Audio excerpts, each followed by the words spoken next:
오늘은 나도 모르게 내 피부를 망치는 나쁜 습관 탑5에 대해서 얘기해 드리려고 합니다. 피부가 갑자기 나빠졌다면 우리가 자주 하는 습관에 그 원인이 있을 수 있는데요. 그럼 바로 첫 번째 습관부터 시작해 보겠습니다. 첫 번째로 소개할 나쁜 습관은 과도한 세안입니다. 세안은 피부를 깨끗이 하는데 가장 중요한 부분이지만 너무 자주 세안하거나 너무 강하게 문지르면 오히려 피부에 해를 끼칠 수가 있습니다. 피부에 꼭 필요한 유분인 자연 보습인자까지 씻겨져 나가면서 피부가 건조해지고 민감해지기 때문에 피부 장벽이 손상받을 수가 있습니다. 특히 과도하게 세안한 후에 피부가 당기는 느낌이 있으시다면 이는 이미 피부 장벽이 손상되었다는 초기 신호일 수 있습니다. 또한 세안 후에 보습제를 많이 발랐는데도 여전히 피부가 당기신다면 이는 자연 보습인자가 많이 감소했다는 뜻일 수가 있습니다. 그리고 우리가 장 건강을 지키기 위해 유산균을 먹는 것처럼 피부에도 유익균이 매우 중요한데요. 피부에 서식하는 미생물군을 피부 마이크로바이옴이라고 부르는데 이들은 피부의 pH를 조절하고 병원균의 증식을 억제해서 아토피와 여드름과 같은 염증성 피부 질환으로 이어지는 것을 억제할 수가 있습니다.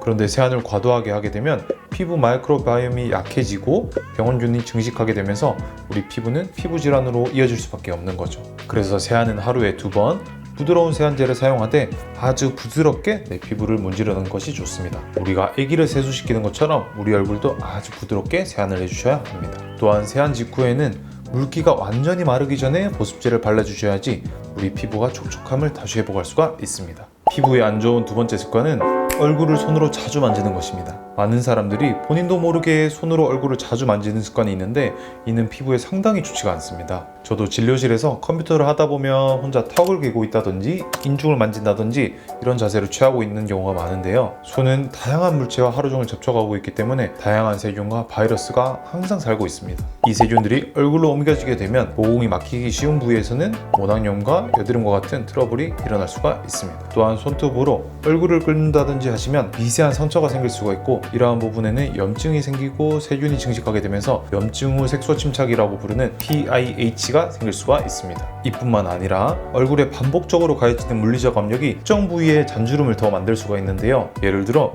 무의식적으로 눈가를 자주 문지르거나 코를 문지르게 되면 눈가주름과 콧등주름이 더 빨리 생기게 될 수도 있습니다. 그래서 항상 손을 깨끗이 하도록 노력하시고 스마트폰과 키보드와 같이 자주 사용하는 물건을 자주 소독해주면 좋습니다. 또한 무의식적으로 얼굴을 만지는 습관을 인지를 하셔가지고 꼭 고치시는 것이 필수입니다.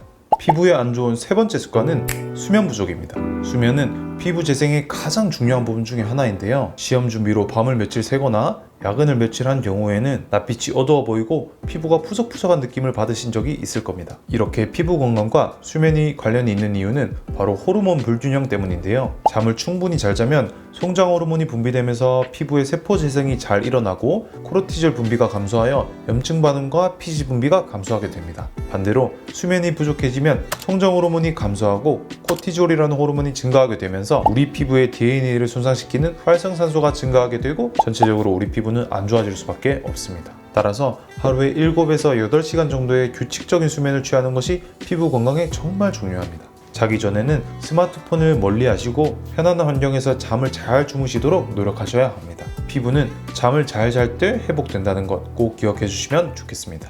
피부에 안 좋은 네 번째 습관은 잘못된 식습관입니다. 피부 건강을 지키기 위해서 3가지의 음식 종류는 줄이면 줄일수록 좋습니다. 첫 번째는 당분이 높은 탄수화물인데요. 혈당이 높아지면 AGE라는 최종 당화산물이 형성되면서 피부의 콜라겐과 엘라스틴을 손상시켜서 피부 노화를 촉진하게 됩니다. 따라서 설탕과 같이 단순당이 높은 탄수화물 식품을 피하시고 통곡물, 고구마, 잡곡으로 만든 복합 탄수화물 식품을 섭취하는 것이 좋습니다. 두 번째는 트랜스 지방인데요. 안타깝게도 트랜스 지방은 감자튀김, 치킨, 케이크와 같은 맛있는 음식에 많이 들어있습니다. 이러한 트랜스 지방은 피부 장벽을 구성하는 지질에 영향을 미쳐 피부 건강을 약하게 만듭니다. 또한 트랜스 지방 섭취는 아토피와 건성과 같은 염증성 피부 질환을 악화시키는 것으로 알려져 있습니다. 따라서 트랜스 지방을 멀리하고 불포화 지방산이 많이 들어있는 음식을 섭취하는 것이 좋습니다.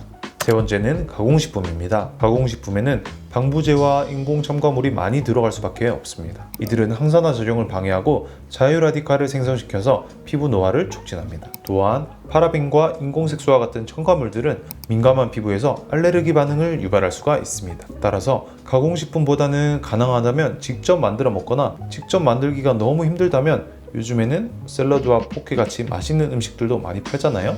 그러한 음식들을 많이 드시는 것이 좋겠습니다. 앞서 말씀드린 3가지 음식 종류를 멀리 해보시면 여러분의 피부는 완전히 달라질 것입니다. 마지막으로 5번째 나쁜 습관은 많은 종류의 화장품을 사용하는 것입니다. 여드름 치료 중에 문진을 하다 보면 많은 분들이 화장품을 5개에서 6개까지도 쓰시는 분들이 꽤 많습니다. 이는 절대로 피부에 좋은 습관이 아닙니다. 여러 제품을 동시에 사용하게 되면 각 제품 성분 간의 상호작용으로 인해서 알레르기 반응이 유발될 수가 있고, 화장품을 만들기 위해서 사용할 수밖에 없는 향유와 방부제는 민감한 피부에 자극을 유발하여 접촉성 피부염으로 이어지기도 합니다. 따라서 화장품 개수를 줄이려는 노력을 먼저 좀 해주셔야 하고요. 본인한테 잘 맞는 화장품을 찾으셨다면 그 화장품의 양과 빈도수를 먼저 늘려나가시길 바랍니다. 복잡한 화장품 루틴을 피하시고 피부 타입에 맞는 간단하면서도 효율적인 관리를 하신다면 비용도 아끼면서 피부도 좋아질 수 있음을 꼭 기억하시길 바랍니다. 오늘은 나도 모르게 내 피부를 망치는 습관 탑5에 대해서 알아봤습니다. 사실 이 습관들은 인지를 하지 못하는 경우가 상당히 많을 거라고 생각합니다. 분명히 하루하루의 작은 변화가 피부에 큰 변화를 만들어낼 수 있으니 앞서 말씀드린 5가지 나쁜 습관을 꼭 개선해 보시길 바라겠습니다. 피부는 여러분이 아끼고 관리하는 만큼 더 건강하고 아름다워질 겁니다. 감사합니다.